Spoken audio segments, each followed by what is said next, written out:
Our next presentation is going to be by Professor Ashish Verma, who has traveled from India to be with us today. He has just arrived a couple of hours ago, straight from the airport here. It is a pleasure to have you, Ashish, with us. Professor Ashish Verma is a professor of transportation systems engineering at the Indian Institute of Science, Bangalore, India, and convener of the IISc Sustainable Transportation Lab. A former visiting professor at ITMO University, Russia, and visiting fellow at QUT, Australia. He is the founding editor-in-chief of Sustainable Transport and Livability. Please make him feel welcome. Thank you.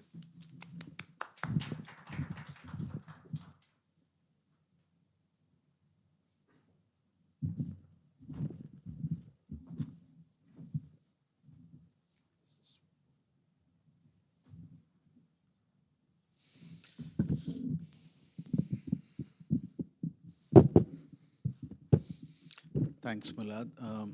Also, many thanks to INHI and KITAI for having me here, inviting me for this wonderful summit and an august gathering of so many experts from across the world. In this cold weather of Seoul, a warm hello and namaste from India.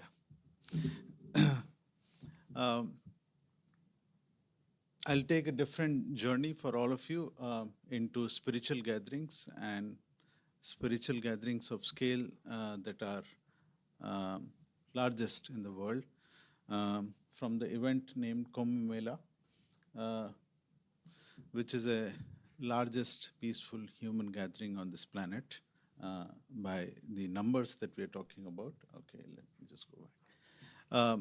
And the extensive research that we did. The major aspect of this research has been on trying to understand what spiritual motivation among crowd results in terms of crowd dynamics, the situations of crowd risk, how they could be different in other such crowd gatherings where the motivations could be different and so on and so forth. So a lot of our empirical research has tried giving this understanding through several publications as well that we have got from this work. Just for your understanding, my research lab's work that focuses mainly on, I'm a professor of transportation systems engineering, but strongly focusing on development goals, looking at transport solutions through a lens of development goals and with a strong systems approach. And these are all the topics just to give you an idea about what our research lab does, including pedestrian crowd flow modeling, which is what has been one of the flagship work of my research lab, and that's what I'm going to present it today. So what I'm talking today is basically from this Indo-Dutch collaboration, Kumbh Mela experiment that we embarked on during 2016 Kumbh Mela in a place called Ujjain, which is in the central part of India. And the whole idea was, how do we make use of big data and IoT? Because these events are big data events. How do we make use of different data and sensing capabilities that such events bring to understand and get better and more fundamental understanding of crowd dynamics, and especially the crowd that is of spiritual nature, and what different factors that influences how crowd dynamics evolve and how the situations of crowd risk occur in these kind of gatherings. So extensive work has happened during this event. And what I'm going to present today is only a brief summary of the research that we have done, only an overview, because almost more than 40 papers, research papers have already come out from this project. It's not possible to present everything. What we have looked at from the data and everything that we did from image and video analytics, developing better capability to discern parameters from different kinds of devices, camera, wearable devices, and so on, especially for such large and heterogeneous crowds, to understanding macroscopic parameters, whether it is the fundamental diagrams, the stop and go movement, or group behavior, or some unique group behavior like serpentine group behavior that we actually observed and reported in the literature after having studied this event empirically. Likewise, on the microscopic studies, we looked at again how people follow gap acceptance, how is their walking dynamics, how do they maintain their personal space, how is their following behavior, and their group behavior, etc. Likewise, we also looked at event, the activity travel behavior and event planning. Some of this work, my other colleague from India, Professor Meghna, would also present tomorrow, where we have looked at aspects of tourism, religious tourism, service quality, and so on. In terms of the translation outcomes, we could prepare some crowd management guidelines, which we could release and provide it to our disaster management authorities in our country. Simple pointers that could be useful for their pre-planning exercise. Likewise, we developed a unique crowd risk prediction model that not just brings the crowd dynamics parameters, but also psychological and weather-related effects, and how together these can create situations of crowd risk. And using these, we are also, currently work in progress on developing an early warning system, which basically uses a simulation framework, agent-based simulation framework, and also makes use of this crowd risk prediction model for developing a predictive ability for predicting situations of risk. So a huge amount of capacity building has also happened, number of PhDs and masters and thesis work has come out. As I said, it was a joint Indo-Dutch collaboration, so it was funded jointly by the two governments on both the sides, and my main collaborator was from University of Amsterdam. And there's just a glimpse of the partners and that were involved in this whole project. Also to bring the importance of interdisciplinary research and collaboration, as well as the involvement of industry partners,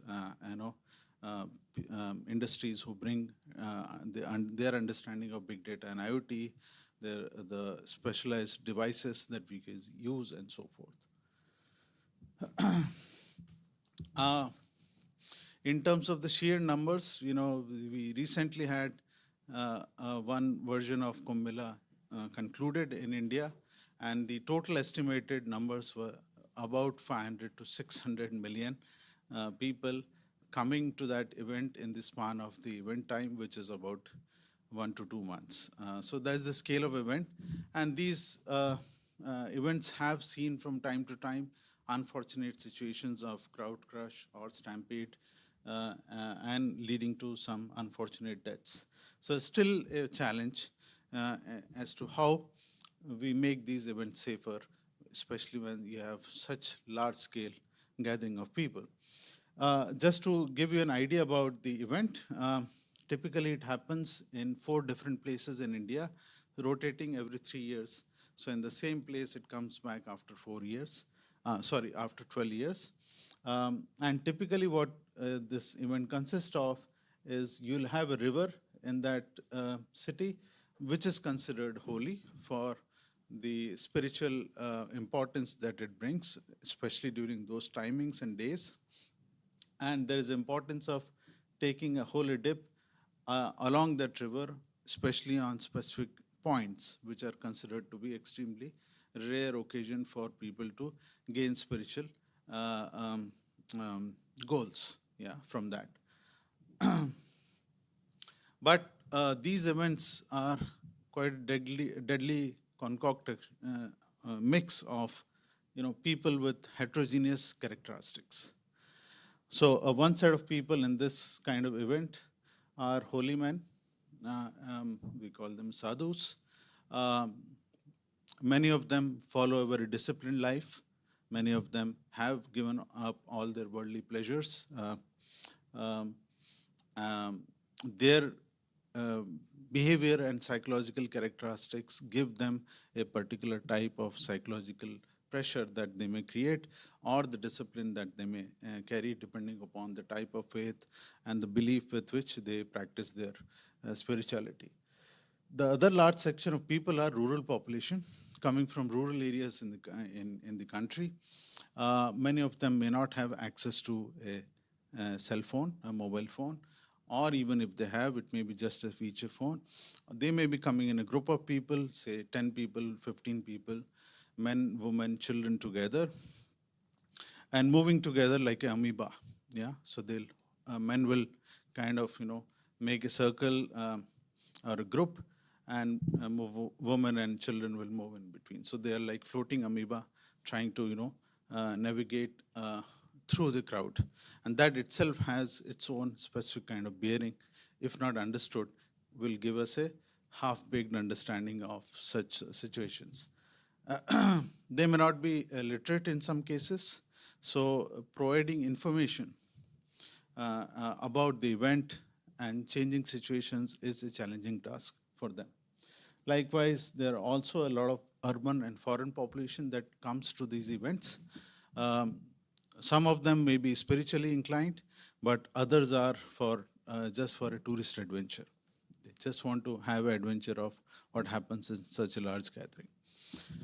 But when such people mix in a crowd, that brings the heterogeneity, which is not easy to handle if you don't really understand it. And if you want to simulate such a crowd that has these kind of mix, you really need to bring those psychological and behavioral traits that are different from each other into simulation if you really want to effectively understand when and where situations of crowd risk may arise.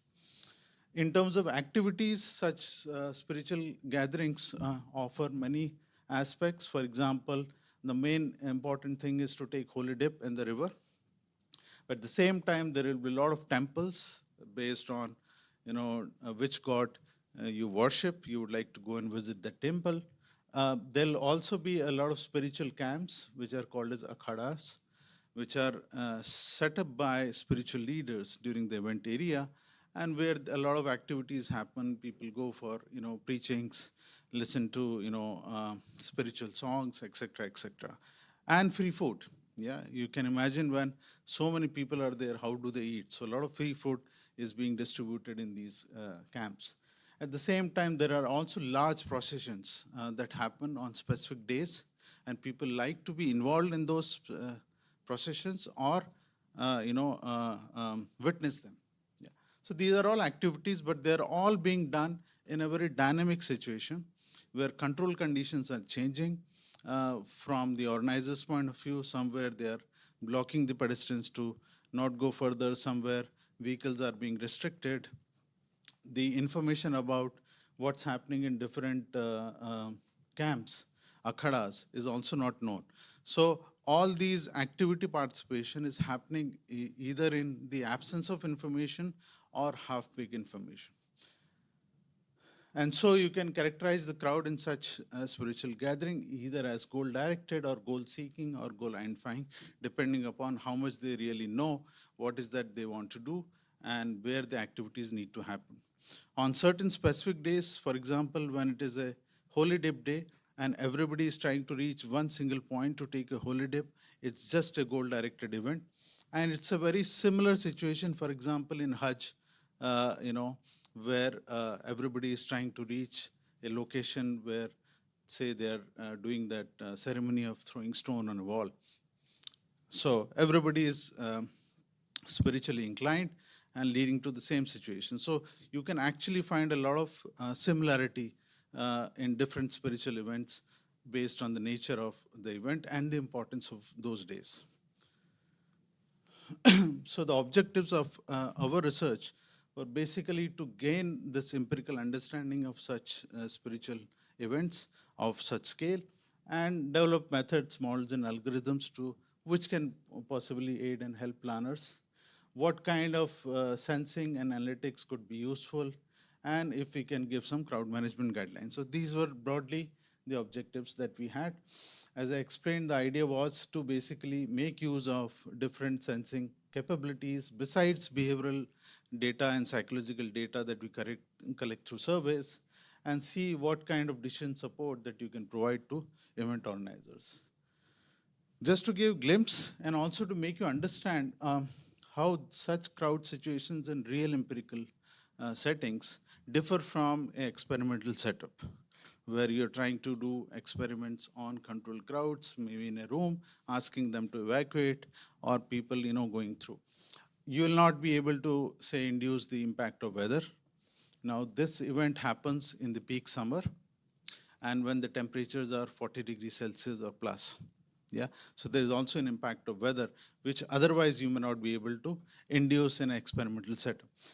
You can also see that there are some boundary conditions being tried in place, but there are a lot of breaches. There are also bottlenecks because of the varying geometry being created, and there are breaches on those walls that creates local situations of turbulence. And the flows are not unidirectional, even though they are supposed to be unidirectional. Likewise here, this is at the river bank, and you would see closely that there are a lot of microscopic behavior, for example, self-organizing behavior that you can see here, people moving in groups, etc., etc. So if you have to understand situations of crowd risk, you also need to take microscopic parameters, not just the macroscopic flow parameters or density are not enough for us to gauge these situations of crowd risk. Likewise, you can see here, there is this reverse flow happening here, which is not supposed to happen. And these can create situations of crowd risk. Or even here, that you can see there is a breach in the boundary wall. This creates a local situations of turbulence. So real empirical situations are extremely complex. It does make an important case for us to try and do our research, look at these real empirical settings. Overall, in terms of data collection, we could, from this 2016 event, and before that, some data, after that, we collected some data. We captured about 5 terabytes of data through different devices, and also a number of survey data that we captured either through app or through questionnaire-based surveys. And huge team effort was involved. I'm not going to details of that.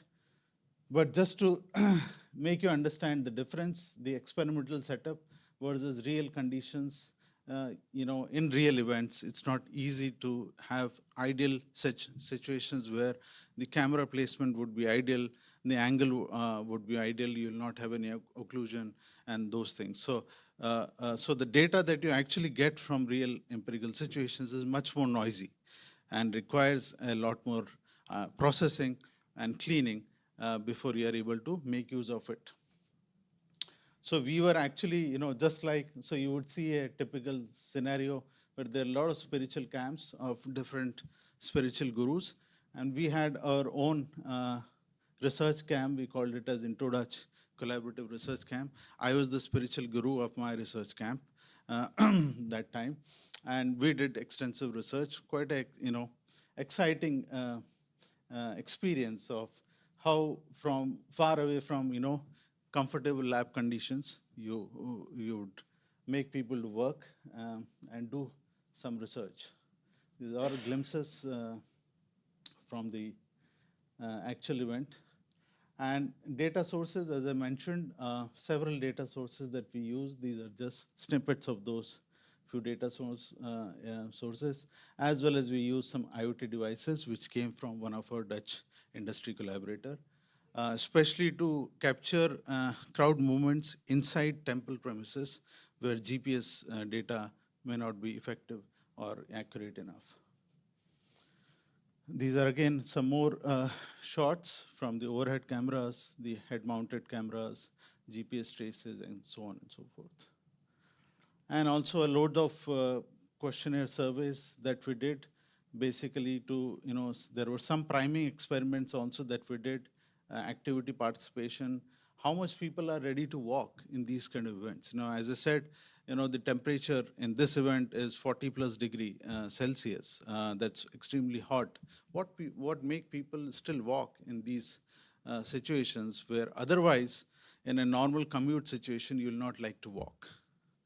So a lot of those data was also captured, and dealing with a very heterogeneous crowd, a crowd that it's not easy to get, effective responses. These are just, again, some snippets of the video data that we had for different kinds of studies that you can see detection-based counting. We also did some experimental data in our lab settings to act as a base comparison for some of the situations that we observed in empirically, so that we can establish the differences within that. And you can see here, a classic situation of a bottleneck where there is a U section, so crowd coming from here gets into a narrower section this side. I'll just, in the interest of the time, okay, I still have some time. I'll just run you through some of the important studies that we did from all these data and the sources that we had. So one was about macroscopic crowd flow modeling, crowd flow and risk modeling.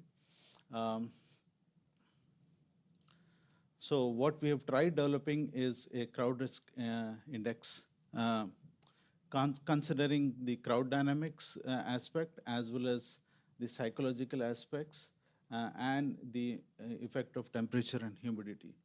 So in terms of crowd dynamics, of course, we looked at the fundamental diagrams and heteroscedasticity, in those data sets, and how do you correct for that.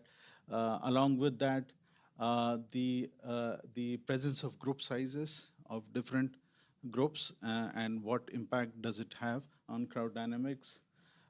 We also tried understanding the shock waves, the stop and go waves in different situations, why they get created and what kind of shock waves are formed. We also looked at this unique serpentine group behavior, essentially being observed in situations where the motivation to reach to the goal, to the target, is so high and the densities are so high that people tend to make these serpentine groups, which are nothing but, typically the groups are based on the number of people in the group, whether they make a V shape or a triangle or some kind of those. In serpentine groups, they are essentially holding each other's hand or shoulder and trying to move like a snake or a flexible chain. These situations were observed in dense crowd, trying to move to a specific destination and trying to do activity within a limited time of a very high spiritual importance. And that induces this kind of serpentine group behavior where people try to move through like a snake. But when you have so many snakes in the crowd, it creates a very unique psychological as well as physical pressure, which we have tried measuring by improving the social force model and try to incorporate this serpentine group behavior into that. Likewise, for crowd anxiety index, we have looked at patience and aggression, loads of survey data to do the profiling of the crowd. And for temperature and the effect of humidity, we took some correlation from the literature, and that together gave us a crowd risk index. There's a published work in safety science that you can refer to, which is then used to categorize the crowd risk in low, medium, and high. So like as I said, the crowd dynamics index captures these parameters. Crowd anxiety index captures these parameters. Likewise, the temperature and humidity. On the microscopic behavioral modeling, we have looked at several type of or aspects or parameters of microscopic behavior using both experimental data, some of that which I showed in the snippets, versus the field data that we had. And that captured goal-seeking behavior, falling behavior, lane changing, pause and go, overtaking, gap-seeking behavior, collision avoidance behavior, and so on. So a lot of these, microscopic aspects we tried understanding through the empirical data that we had at hand. So I'll not go into details of that. Even understanding how pedestrian movement changes at the microscopic level in a constrained geometry versus in an unconstrained geometry, and some observations that we got for that. Likewise, we try to simulate these kind of behaviors also um, through the simulation models that our students have developed. The third set of thing that we have tried developing is a software which makes use of, or which takes this noisy data and applies a lot of ML algorithms to extract parameters much more accurately through these kind of, a software where within the ROI, we are able to extract not just the microscopic, but microscopic parameters also, as well as create fundamental diagrams.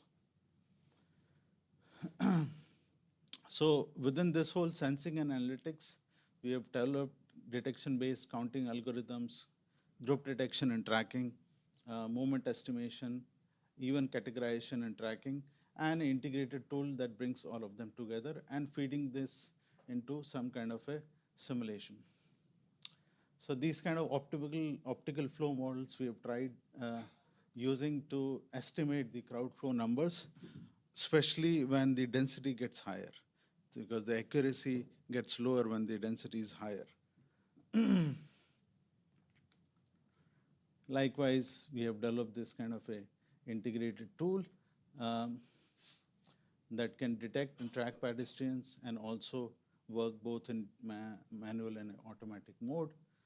Just a snippet of how this tool works and initiates, creates a ROI. And once you start the tracking, it basically extracts the relevant parameters, as you can see here, in all directions of the ROI. Now, what we're trying to do as a work in progress is try to bring these all three aspects into a early warning system using that crowd risk prediction model and the sensing capability and the simulation framework, how we can create an early warning capability of even 20 minutes in advance if you are able to run it in real time, or try out your proposed solutions in a pre-event planning environment. So this is just a toy simulation to basically show what we are trying to do is, as the simulation happens, if we can develop these kind of heat maps, which gives us the crowd risk value for every unit cell. So that's the idea that we are trying to achieve. It's been an interesting journey, and with the interdisciplinary research that we have done, we have been able to publish the work in variety of journals, not just transport journals, but also complexity science, tourism journal, choice modeling, several others. So it's been a fantastic experience. And also presenting in conference, I'll add today's Crowd Safety Summit also in this list. It's been a wonderful experience of presenting it in different forums. And as I said, we have developed some crowd management guidelines. I'll just quickly show them and stop within my allotted time. In terms of what are the critical densities, how they can maintain the inflow and outflow at the cul-de-sac, that is at the riverbank, where people come and they are, how do you disperse them?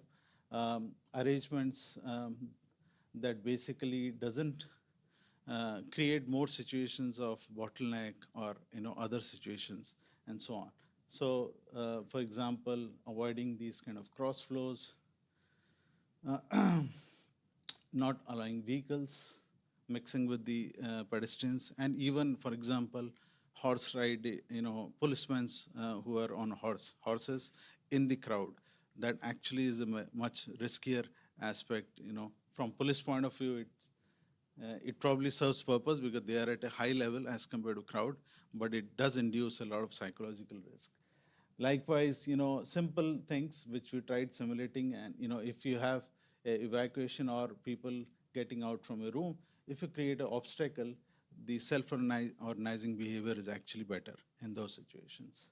Likewise, at the cul-de-sac, what kind of arrangements for incoming as well as outgoing.